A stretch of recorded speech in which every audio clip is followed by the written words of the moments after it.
महाभारत के पात्रों में युधिष्ठिर समोज्ज्वल चरित्र वाले पात्र माने जाते हैं। वह पांडु के पुत्र और 5 पांडवों में से सबसे बड़े भाई थे। वे सत्यवादिता एवं धार्मिक आचरण के लिए विख्यात हैं।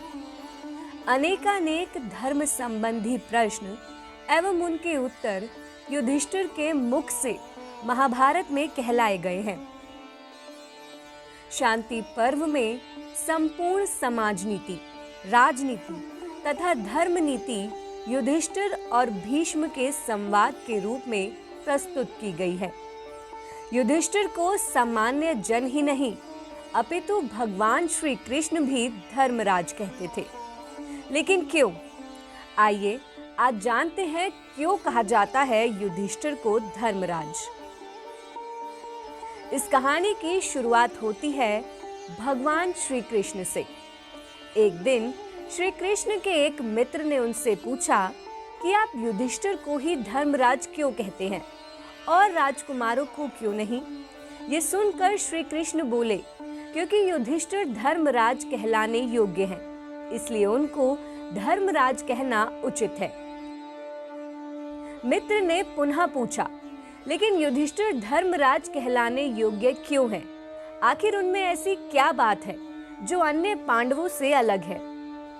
तब भगवान श्री कृष्ण बोले, इसका जवाब मैं तुमको सायंकाल ही दे पाऊंगा।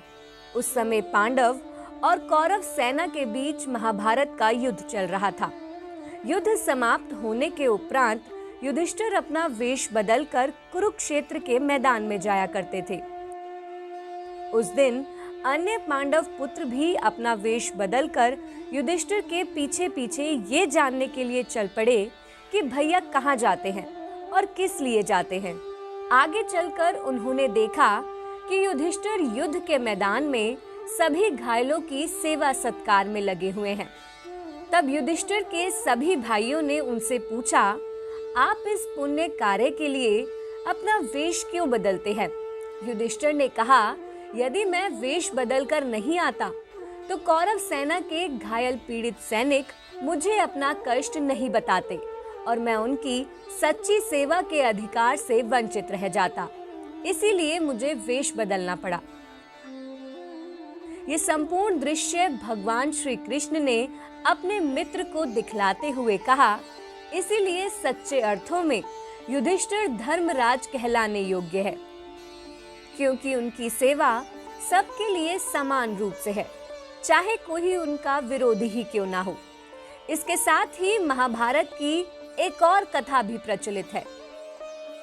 कथा अनुसार जब गुरु द्रोणाचार्य ने युधिष्ठिर को बंदी बनाने की योजना बनाई थी, तब अर्जुन पुत्र अभिमन्यु ने युधिष्ठिर की रक्षा के लिए अपने प्राणों की बलि चढ़ा दी थी, जिसके उपरांत युधिष्ठिर ने अभिमन्यु की मौत पर काफी शोक प्रकट किया था। कहते हैं कि युद्ध भूमि पर युधिष्ठिर के इसी भाव से प्रभावित होकर भगवान श्री कृष्ण ने उन्हें धर्मराज की उपाधि दी थी, क्योंकि युधिष्ठिर ने सदैव ही मानव समाज के भले और उत्थान के लिए कार्य किया। इसी कारण आज भी युधिष्ठिर को धर्मराज के नाम से ही जाना जाता है। आप हमारे संतवाणी चैनल को सब्सक्राइब करें, वीडियो को लाइक करें, शेयर करें और हाँ, बेल आइकन पर क्लिक करना बिल्कुल ना भूलें, ताकि हमारी किसी भी वीडियो की सूचना सबसे पहले आपको मिले।